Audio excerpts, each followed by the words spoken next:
एक बार की बात है, एक गांव में रामदास नाम का एक नेक और ईमानदार व्यक्ति रहता था। वह हमेशा जरूरतमंदों की मदद करता, सच्चाई के मार्ग पर चलता और किसी का बुरा नहीं चाहता, लेकिन फिर भी उसके जीवन में दुखों की भरमार थी। दूसरी ओर उसी गांव में रघुनाथ नाम का एक धूर्त और लालची व्यक्ति था, जो दूसरों को धोखा देकर छल कपट करके धन कमाता था। आश्चर्य की बात यह थी कि रघुनाथ का जीवन ऐशो आराम से भरा था, जबकि रामदास कठिनाइयों से घिरा रहता था। रामदास के मन में यह सवाल बार बार उठता, मैं सारा जीवन अच्छे कर्म करता हूँ, फिर भी मुझे दुख क्यों मिलता है? और रघुनाथ जैसा पापी व्यक्ति। अपनी इस दुविधा को सुलझाने के लिए वह गांव के एक ज्ञानी संत के पास गया और अपनी पीड़ा व्यक्त की। संत मुस्कुराए और बोले, बेटा, मैं तुम्हें इस प्रश्न का उत्तर एक कहानी से दूंगा। संत ने समझाया, एक राजा था जो न्यायप्रिय था, लेकिन उसके राज्य में एक अपराधी था जिसने बहुत सारे पाप किए थे।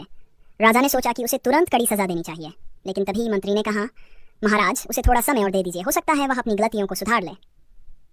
राजा ने मान लिया और अपराधी को कुछ समय और दिया। दूसरी ओर एक सैनिक था जिसने हमेशा ईमानदारी से राजधर्म निभाया। एक दिन युद्ध में वह घायल हो गया और उसकी मृत्यु हो गई। लोग सोचने लगे कि जिसने जीवन भर सेवा की उसे मृत्यु मिली और जो अपराधी था उसे समय मिल गया।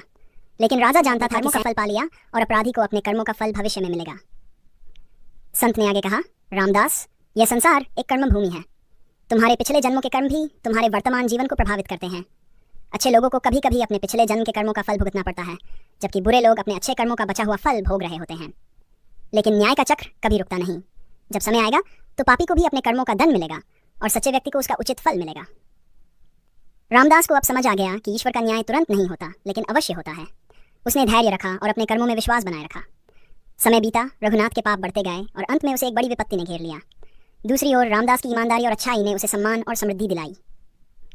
सीख, कर्मों का फल अवश्य मिलता है, कभी जल्दी कभी देर से, लेकिन न्याय का चक्र अवश्य घूमता है।